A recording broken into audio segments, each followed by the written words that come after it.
Another season of the popular television series American Crime Story is airing on FX, this time tackling the sex scandal that led to the impeachment of President Bill Clinton. Monica Lewinsky is a producer, but not everyone is supportive. The hosts of The View revisited the affair this week, and here's what Joy Behar had to say. I would submit here that the real victim was the United States of America and Hillary Clinton. Because if you remember when the debate was going on between Trump and Hillary, Trump brought in all these so-called victims of Clinton's peccadillos, right? Okay? Here to discuss is co-host of Useful Idiots podcast and friend of the show, Katie Halper. Welcome, Katie. So, have at it. I don't know even where to start with that. But sure, Joy, you can submit that. You're totally wrong, but go ahead and submit all you want. I think that she has said that she doesn't regret any of the jokes that she's made about Monica Lewinsky. I think that, one of the most interesting things about this clip is that we see Joy-Ann Reid kind of making an unforced error and reminding the world that in addition to this Monica Lewinsky story, Bill Clinton has been credibly accused of rape by Juanita Broaddrick, who the kind of left writ large, or liberals and liberal feminists, I would say, were successful in marginalizing as a conspiracy theorist. And in one of those kind of predictable things, she did become a big Trump supporter because Trump opportunistically gave her the chance to talk. This is a woman who claimed that Bill Clinton raped her when he was the governor. And of course, she was one of the women who Trump opportunistically trotted out at one of his debates with Hillary Clinton. And it did somewhat hamstring Hillary Clinton's response to Donald Trump's grab him by the P word tape. But somehow making the Clintons or Hillary Clinton and America the victim of this shows this pathological over-identification with Hillary Clinton that we see among some so-called feminists that I think really prevents them from being feminists because they're so identified with this one extremely powerful woman that it actually violates their principles and prevents them from identifying at all with the needs of women who are less powerful, like the countless women for whom feminism should exist and to whom you should be applying your feminist principles. Right, and I think referring to them as so-called victims is just deeply offensive. And I can't wait till Alyssa is on the stage with the rest of those ladies so that she can set them straight on that.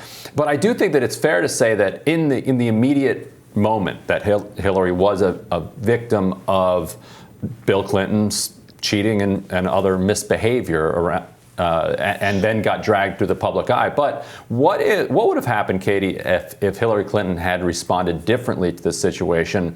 And instead of doing the stand by your man thing, had to say, you know what, you've been doing this for 30 years, I'm walking, I'm out of here. And divorced Bill Clinton and then runs for president as Hillary Rodham. How do you think that would have played for her? I don't know. We obviously can't predict the future or use these counter factuals. But what I can say is that Hillary Clinton and Bill Clinton really benefited from the scandal, which may sound counterintuitive, but they were able to use this and the legitimate right-wing conspiracy against them, which was not about Monica Lewinsky, because the Monica Lewinsky story was actually true. But they were able to combine the legitimate kind of paranoia around them and then apply that to this story. And this was the context in which Hillary first brought up the term vast right-wing conspiracy. And they've been able to use that as a shield ever since. So anything that is a legitimate criticism of the Clintons gets to fall under this kind of umbrella. And it's like this amazing get out of jail free card where basically they can do whatever they want and never have to face the consequences. And again, seeing Hillary Clinton, you didn't show the full clip, but at the end of the clip, she says something. She talked about Hillary Clinton like she was dead. She talked about her like she's so finished, she doesn't exist anymore, like she was destroyed. And I just think that it's just another example of kind of MeToo being applied selectively. We've talked about this with Tara Reid. We've talked about this. You guys have talked about this with Rose McGowan and the way that she's called out the Democrats for this. And again, just to say it again, I'm a leftist. I'm not a right winger. I'm not a Republican, which is one of the reasons I'm so disappointed in the way that people who identify as leftists.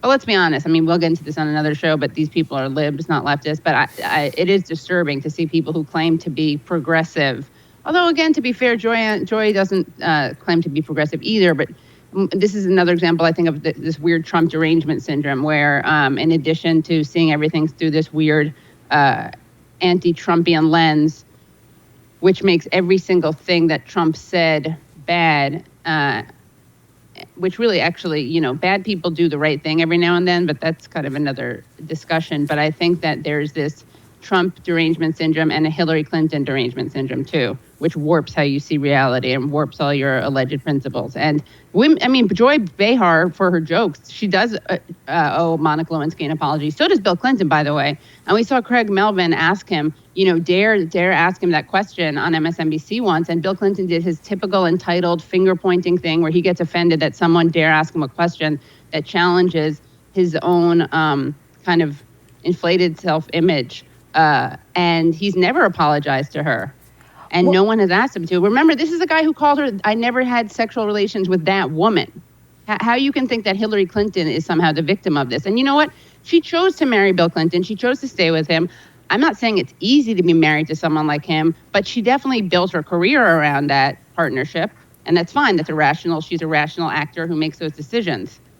Well, and something that I think Joy Behar missed in this, which is something we've talked about on this show, is the MeToo movement was not just about men who antagonize and take advantage of women. It was about people in power exploiting that power to take advantage of people, regardless of gender. And Hillary Clinton was clearly a person in a position of power as this took place. There's also tons of contemporaneous reporting about her engaging in bullying tactics against Monica Lewinsky and feeding the terrible, harsh media criticism that she got for years following it. Monica Lewinsky was very clearly the person who had no power in this dynamic. She was a 20-something-year-old intern with, nothing on her side. So there's no scenario in which Hillary Clinton is the victim here. If anything, I think she was a mutual aggressor against Monica Lewinsky. Yeah, I think that's true. I think, again, if you look at Me Too, you're supposed to be looking at the power dynamics, which somehow are totally absent from this discussion. If you watch the rest of the panel, they're debating whether or not Monica Lewinsky, like Sunny is saying, she built her career off of this, suggesting she's some kind of parasite. She rejects the notion that she was at all a pariah or couldn't get a job because she has this series now. She was forced to build her life around this. No one would take her seriously. Can you imagine? Right. Before this, in a lot of ways, she built the conditions for her own future victimhood. In the '92 presidential campaign, when it emerged that he'd been having a long-running affair with Jennifer Flowers and a bunch of other things emerged.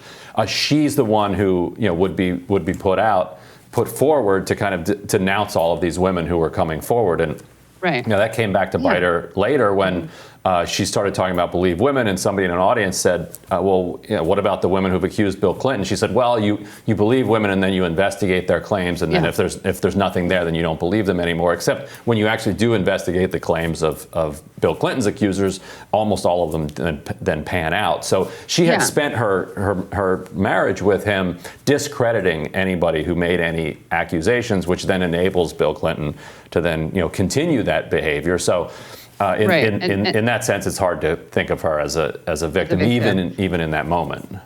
Yeah, and also, shout out to Andrea Mitchell, who literally referred to Juanita Broaddrick as a discredited accuser. She was not discredited, and lots of people get this wrong.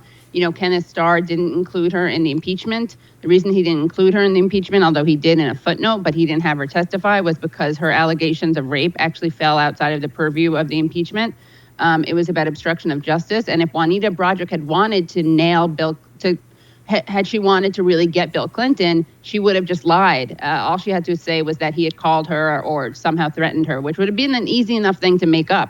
And she didn't do that because she actually is telling the truth. And that's something that people really have to wrestle with. And not to self-promote, but I really recommend that people listen to the podcast interview I did with her or read it in New York Magazine where I wrote it up. Because Juanita Broaddrick is someone who, her politics, I think, turn a lot of people off, but that doesn't matter, right? It's not Believe Women unless they support Trump. It's Believe Women, full stop. Right. Well said, Katie. Yeah, thanks for joining us. Thank you. And we'll have more Rising right after this.